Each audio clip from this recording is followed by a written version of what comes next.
In this video, we will dive deep into understanding the concept of effective net area. This topic is divided into three parts, where the first part will discuss the concept of effective net area and shear lag. So let's begin. Shear lag. This is one of the most important concepts for this part of the course. This can be a little challenging at first, but I will try my best to ease it out. So let's begin. Imagine a simple steel plate. This is a plan view. The left edge of the plate is fixed to a wall. Now, a tension force Pu is applied to the cantilever edge as shown. From structural mechanics and the principle of equilibrium, the plate will have a reaction force equal to the force applied, but in the opposite direction. The first thing to notice here is that the tension force on the cantilever edge acts on the center of gravity of the plate, and the reaction from the plate also acts at the center of gravity of the plate. Hence, the two forces are on the same line of action. That means that there is no eccentricity in the plate. Absence of this eccentricity makes sure that the stress is uniformly distributed in the plate. The green arrows signify the stress acting on per square inch area of the plate. That adds up to give the resultant force of Pu. As there is no eccentricity in this type of a situation, you will see equal and opposite stress acting on the fixed end of the plate. Hence, the flow of tensile stress from the cantilever edge to the fixed edge is a straight line, as shown in yellow. This means if you cut this section at any random location, the stress distribution within that section will always be uniform. Hence, this type of an arrangement denotes an uniform stress distribution in the member. I hope it's clear till here. Now, imagine an angle section, which needs to be connected to the plate below. Well, our first choice will be to punch a hole and bolt it to form a connection. This is the elevation view of the arrangement. Now, imagine a tension force of Pu acting on the center of gravity of the angle. You will obviously see an uniform distribution on the extreme cantilever section, like we discussed for the plate in the earlier slide.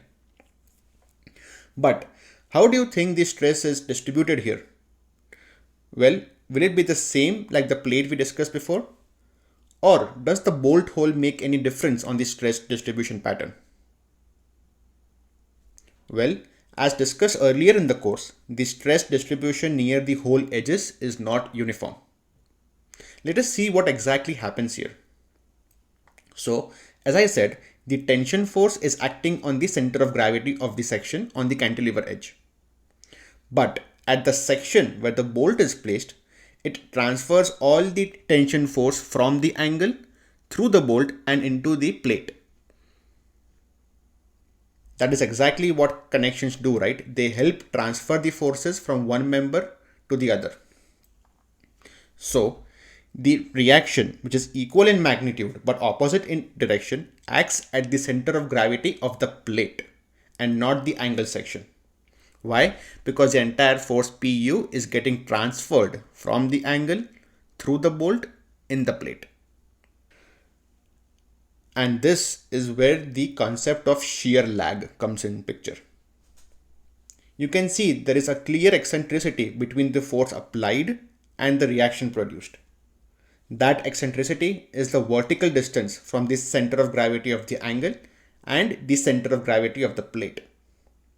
This means the tensile stress from cantilever section converges on the bolt, as shown.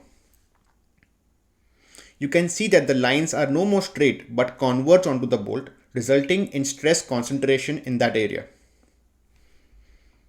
The red boundary line shown in the figure is where all the tensile stress occurs. So, you can say that the steel within that boundary is stressed and the steel outside of the boundary is not stressed. This shows a non-uniform stress distribution at the connection. I hope you're following me. So if you cut a random section through the angle right here, you will notice that not the entire steel area takes part in resisting the tensile force. Rather, only a part of the steel that is stressed takes the force. This reduced area is called the effective net area of the section. In other words, effective net area is the area of steel actually stressed in that section. You can see the upper part of this section is not stressed, but the lower part of this section, that is within this red boundary, it is stressed. So we know that if we want to calculate the gross area or the net area, we take the entire height of the angle into its consideration. But if you want to calculate the effective net area, you will have to subtract the unstressed area from the entire area to get the effective net area. Let us now talk something about the transition region. It is the region surrounded by a bolt hole up to a certain distance. Notice how the effective steel area decreases as we go closer to the bolt.